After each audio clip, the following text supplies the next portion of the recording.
This guy from 2014. He's an expert on guns and self-defense law and a racist.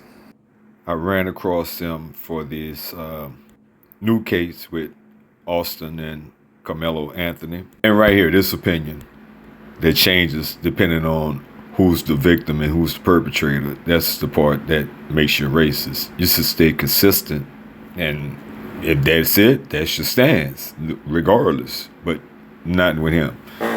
So I guess the Trayvon Martin, George Zimmerman case was his rise to fame. Seems like his strong opinion has been in hot demand since Zimmerman was acquitted of murdering Martin. I decided what people really needed to know was the rules up front to avoid getting in trouble in the first place. So I guess you could pause that on some spots. I I think I've seen this guy before, and I ran across this video, and the way it was, he started out breaking down, talking about Chicago and how blacks are more violent and this and that and the other. Started off with some bullshit. So I had to look him up just to see, who he is and what he's about. So it didn't, I mean, my instinct was spot on. Spot on. I didn't watch all of his video. I watched enough of it. I mean, it's so uh, uh, uh, um, much of a twist on it. You know what I mean?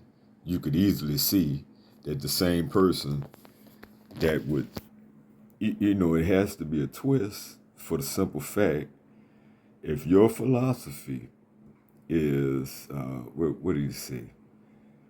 The, people were having problems with his tweets because they're racist. Most people don't want to call it out, especially white people don't want to call it out. They know what it is, but it's like that's unusual and all that kind of crap. Hang on. Okay. His quote from that was 2014, right? And as this philosophy's changed, and I don't think it has, because it depends on who's the victim and who's the perpetrator and all that type of stuff. Who's the aggressor? How he's gonna defend.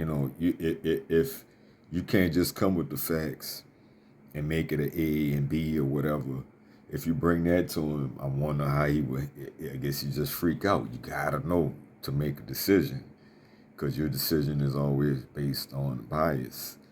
But anyway, your point supposedly is, well, anyone who violently attacks another person has to be prepared. That person might defend themselves, Blanca said.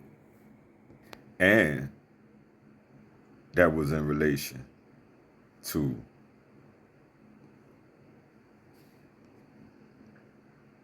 the Trayvon Martin situation. So he's talking about deadly force. Anyone who violently attacks another person has to be prepared for that person may defend themselves. But, you know, Trayvon was the violent attacker.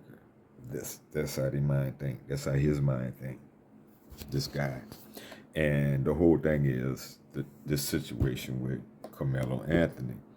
This guy is painting a picture: black people bad, black people bad, black people violent, white people good, innocent, and everything nice like sugar and spice, right?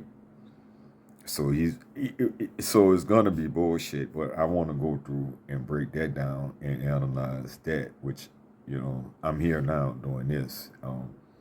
That's the goal, to put a better video together. So we'll see what I can do. And it's a tragic situation. Help your boy out, not me, Carmelo Anthony. Donate if you can.